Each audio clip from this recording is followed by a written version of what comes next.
Hello students, this is our physics class and this is the fifth chapter of physics class 11th. Our today's topic is angle of repose. Okay? हमने इसमें friction देख लिया कि friction जब कोई body horizontal surface पर रखी होती है तो उस पर फ्रिक्शन किस तरीके से वर्क करता है, उसकी मोशन को किस तरीके से अपोज करता है। ठीक है, लाइक किसी बॉडी को पे हम इस डायरेक्शन में फोर्स लगाएं तो फ्रिक्शन उसके अपोजिट डायरेक्शन में उसको क्या करता है, अपोज करता है। ठीक है, ये हमने फ्रिक्शन में देख लिया। आज हम देखेंगे एंगल ऑफ रिपोज क्या होता है। जरूरी थोड़ी ना है कि हमेशा ये बॉडी हॉरिजॉन्टल सरफेस पे ही रखी हो, कभी हो सकता है कि ये कुछ इंक्लाइंड प्लेन पे रखी होगी। लाइक ये बॉडी एक प्लेन पे रखी है, ठीक है, जो कि हॉरिजॉन्टल सरफेस पे कुछ एंगल बना रहा होगा। ये कुछ ना कुछ यहां से क्या कर रहा होगा, एंगल क्रिएट कर रहा होगा। ठीक है, सपोज करते हैं हम ये कोई बॉडी है जो कि किसी इंक्लाइंड पे रखी हुई है। ठीक है, अब एक इसमें कंडीशन ये आएगी, हो सकता है ये बॉडी स्लिप करे। ठीक है, और दूसरी कंडीशन हो सकता है ये बॉडी रेस्ट में रहे, पीछे तो जाएगी नहीं, या तो ये रेस्ट में रहेगी या तो ये स्लिप करेगी। ठीक है, अब कब तक ये बॉडी रेस्ट में रहेगी, जब तक इस बॉडी पे इस डायरेक्शन में जो अप्लाइड फोर्स होगा वो इसके फ्रिक्शन फोर्स से ज्यादा ना हो जाए, क्योंकि ये बॉडी अगर इंक्लाइन पर रखी है तब भी इस पे बैकवर्ड डायरेक्शन में एक फ्रिक्शन फोर्स वर्क कर रहा है। ठीक है, कुछ ना कुछ न्यूटन का फोर्स इसमें लग रहा है अपने आप, फ्रिक्शन, जो कि लगातार इसे पीछे की डायरेक्शन में इसको क्या कर रहा है, इसकी मोशन को अपोज कर रहा है। ठीक है, अब इस बॉडी में अगर हम कुछ फोर्स दें तो जरूरी नहीं कि ये बॉडी मोशन में आ जाए, क्योंकि जब तक ये अप्लाइड फोर्स हमारे द्वारा दिया गया फोर्स इसके फ्रिक्शन फोर्स से ज्यादा नहीं हो जाएगा तब तक ये बॉडी मोशन में नहीं आएगी। अब वैसे ये बॉडी स्लाइड कब करेगी, जब इसके फ्रिक्शन फोर्स से ज्यादा हम फोर्स इसको दे देंगे। ठीक है, वही कंडीशन की ये बॉडी किस एंगल में रखी हो, अगर इस एंगल पे रखी है तब तो कोई लगातार हॉरिजॉन्टल सरफेस पे रखी है, कोई एंगल नहीं क्रिएट हो रहा है। लेकिन लगातार इसी बॉडी को हम, इसी प्लेन को, इसी सरफेस को हम हल्का सा इंक्लाइंड पे उठाने लगे। ठीक है, हल्का हल्का ये क्या होने लगे, ऊपर की तरफ उठने लगे, तो हॉरिजॉन्टल से कुछ ना कुछ एंगल बनाएगा। और एक टाइम पे इतना ये उठा दिया जाए, इतना इंक्लाइन कर दिया जाए कि इस पे से सरफेस क्या होने लगे, इस सरफेस पे से ये बॉडी क्या होने लगे, स्लिप होने लगे, लगातार ये यहां से क्या होने लगे, स्लिप होने लगे। ठीक है, वो एंगल, वो मिनिमम एंगल जहां तक ये बॉडी रेस्ट पोजीशन पे रहती है, मतलब जहां तक ये फ्रिक्शन फोर्स इसको अपोज करता रहता है, इसकी मोशन को अपोज करता रहता है। ठीक है, एक मिनिमम एंगल तक ये अपोज करेगा। जब हम उससे ज्यादा इस बॉडी को उठा, इस सरफेस को उससे भी ज्यादा ऊपर कर देंगे तो फिर ये अपने आप क्या होने लगेगा, स्लिप करने लगेगा। होगा कि नहीं होगा। लाइक ये यहां पे हम मान लेते हैं कि रेस्ट पोजीशन पे है, अगर हम इसको थोड़ा सा और उठा दिए, यहां पे ला दिए, ये प्लेन यहां पे बन गया और बॉडी यहां पे आ गई। ठीक है, अब एंगल ज्यादा होगा कि नहीं, यहां से यहां तक एंगल बनेगा अब। ठीक है, तो ये बॉडी यहां से क्या करना शुरू कर देगी, स्लाइड। ठीक है, तो एंगल ऑफ रिपोज का मतलब हो गया कि वह मिनिमम एंगल जहां पे कोई भी बॉडी रेस्ट कंडीशन में, रेस्ट पोजीशन पे रहती है। ठीक है, अगर कोई बॉडी किसी इंक्लाइंड सरफेस पे है, किसी झुकी हुई सरफेस पे है, तो जहां वो इससे एक एंगल क्रिएट कर रही होगी ना, बेस से, हॉरिजॉन्टल सरफेस से, तो जहां तक ये बॉडी किसमें रहेगी, रेस्ट पोजीशन पे, जहां तक ये फ्रिक्शन फोर्स इसकी मोशन का, इसकी स्लाइडिंग का लगातार अपोज करता रहेगा, उस एंगल को हम कहते हैं एंगल ऑफ रिपोज। थीटा बनाता है ये। ठीक है, ये हॉरिजॉन्टल सरफेस के साथ कौन सा एंगल बनाता है, थीटा। क्लियर। अब ये बॉडी लगातार अगर हॉरिजॉन्टल सरफेस पे रखी होती तो नीचे की तरफ अपने बेड के बराबर फोर्स लगाती और ऊपर डायरेक्शन में इसका क्या लगता है, रिपल्सन। ठीक है, बेड के बराबर मतलब mg के बराबर लगाती। लेकिन अगर ये इंक्लाइंड पे है, ठीक है, अगर ये किस पे है, इंक्लाइंड पे है, तो बिल्कुल वर्टिकली नीचे की तरफ ना जा करके ये जो बेड लगेगा कुछ इस डायरेक्शन में लगेगा। ठीक है, इसके हम लोगों ने बहुत सारे एग्जांपल्स देख रखे कि हम पहाड़ों पे चलते टाइम झुक जाते हैं, यही सब कारण है उसका। ठीक है, क्योंकि सेंटर ये जो बेड पूरा का पूरा लगेगा कुछ इस डायरेक्शन में लगेगा, इसका जो वेट या mg वर्क करेगा वो एकदम इधर ना होकर के हल्का सा आगे की तरफ झुका हुआ होगा। हाँ, और उसके फिर क्या बनेंगे, दो ठो कंपोनेंट्स।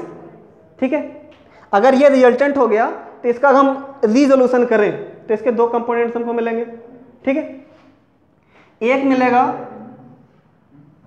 इस डायरेक्शन में mg cos थीटा, क्या मिलेगा, अगर ये डायरेक्टली mg वर्क कर रहा है रिजल्टेंट, तो इसका एक कंपोनेंट्स हो जाएगा cos थीटा के फॉर्म में और दूसरा कंपोनेंट्स हो जाएगा sin थीटा के फॉर्म में, mg sin थीटा होगा। और ये mg sin थीटा इस पे इस डायरेक्शन में लगने वाला जो स्लाइड करवा रहा है वो वाला फोर्स है, ठीक है। ये तब तक स्लाइड नहीं करेगी जब तक ये mg sin थीटा इसके फ्रिक्शन फोर्स से कम रहेगा, तब तक स्लाइड नहीं करेगी, ठीक है। जब तक ये वैल्यू इससे कम होगी, जैसे ये वैल्यू इससे ज़्यादा हुई वैसे बॉडी क्या हो जाएगी, मोशन में आ जाएगी, ठीक है। अब ये बताओ बिल्कुल वर्टिकली क्या वर्क कर रहा है mg cos थीटा, तो इसके अपोजिट में कौन सा फोर्स वर्क कर रहा होगा, रिपल्सन फोर्स R, और ये R इज इक्वल टू होगा mg cos थीटा के, होगा कि नहीं, जितना नीचे उतना ऊपर एक्शन रिएक्शन, तो R इज इक्वल टू कितना हो जाएगा mg cos थीटा होता है।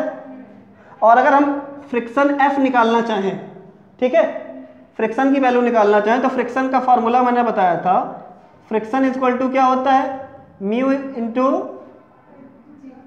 एन या आर, नॉर्मल फोर्स या रिएक्शन फोर्स, ठीक है, म्यू आर या म्यू एन, ठीक है।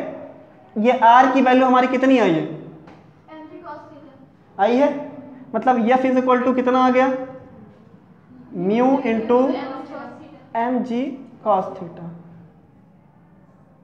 ठीक है। और ये फॉरवर्ड डायरेक्शन में जो अप्लाइड फोर्स जो हमको दिख रहा है, जो इस कंपोनेंट्स के फॉर्म में टूटा हुआ है, वो कितना है, एम जी साइन थीटा, दिख रहा है ना। ये अप्लाइड फोर्स बोल दें, चाहे इस बॉडी के द्वारा इस पे लगने वाला फोर्स बोल दें, अगर मोर फोर्स में लगा दें तो इस डायरेक्शन में लगाएंगे तो यही ऐड होगा, इसके फोर्स में वो हमारा फोर्स ऐड होगा, ठीक है। तो अभी नॉर्मल कंडीशन में इस पे कौन सा फोर्स लग रहा है, applied force m g sine theta, और फ्रिक्शन फोर्स कितना वर्क कर रहा है, एम जी कॉस थीटा, ठीक है। यहाँ पे देखो फ्रिक्शन फोर्स का एक पार्ट है लिमिटिंग फोर्स, ठीक है। फ्रिक्शन के मैंने दो टाइप बता दिए ना, एक डायनामिक एक स्टैटिक, और स्टैटिक का एक पार्ट है लिमिटिंग फोर्स, ठीक है। लिमिटिंग फोर्स तब देखा जाता है सर जब हम कोई फोर्स अप्लाई करते हैं, हाँ, वो मैक्सिमम लिमिट उसकी जहां तक वो बॉडी मोशन में नहीं आ पा रही है, उसके बाद जो फोर्स लगता है। देखो यहाँ पे अभी इस कंडीशन में तो हम लिमिटिंग इसको बोल सकते हैं, क्योंकि अभी बॉडी किसमें है, रेस्ट में है, ठीक है। तो इसका जो मैक्सिमम फ्रिक्शन फोर्स होगा वही इसका क्या होगा, लिमिटिंग फोर्स। लेकिन सपोज करो ये बॉडी मोशन में आ गई होती तो तब यहाँ पे लिमिटिंग वर्क ना करता, है ना।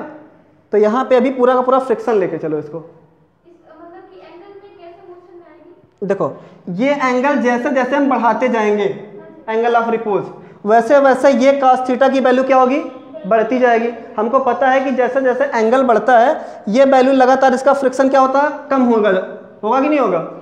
अब फ्रिक्शन कम होगा इट मीन्स कि mg sin थीटा की वैल्यू बढ़ेगी और नीचे की तरफ स्लाइड करने लगेगा, वो एंगल बढ़ेगा।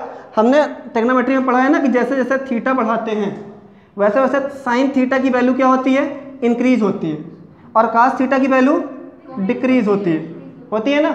इट मीन्स कि ये पीछे की तरफ इसकी वैल्यू क्या होने लगेगी, फ्रिक्शन की वैल्यू कम होने लगेगी और इसकी वैल्यू क्या होने लगेगी, ज़्यादा होने लगेगी, ठीक है। एफ इज इक्वल टू कितना आ गया हमारा, एक mg sin थीटा और दूसरा आ गया r is equal to mg cos theta.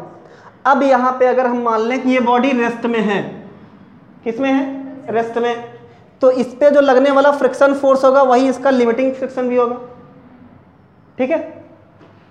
बोल सकते हैं FL। तो ये जो वर्क करेगा म्यू लिमिटिंग वाला करेगा, मतलब मैक्सिमम वाला, ठीक है। ये मैक्सिमम है, इससे अगर ज़्यादा हुआ तो बॉडी मोशन में आ जाएगी, ठीक है। अब देखो यहाँ पे ये और ये अगर रेस्ट पोजीशन पे है तो मैंने बताया था दोनों क्या होंगे, इक्वल, ठीक है। बॉडी यहाँ पे है सपोज दैट, ठीक है, ना ये इधर जा रही है ना इधर जा रही है, ठीक है। तो कहने का मतलब इससे वर्क करने वाले जो फ्रिक्शन फोर्स है वो इस पे अप्लाइड फोर्स के क्या है, इक्वल है ना। जब बॉडी रेस्ट में है तो फ्रिक्शन फोर्स और अप्लाइड फोर्स दोनों क्या है, इक्वल है। मींस ये वैल्यू और ये वैल्यू क्या होगी, इक्वल होगी कि नहीं होगी।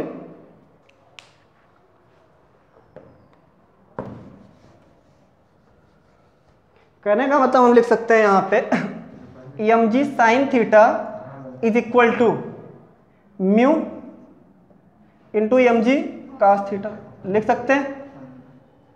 और हमको निकालना क्या है, एंगल ऑफ रिपोज निकालना है ना, थीटा।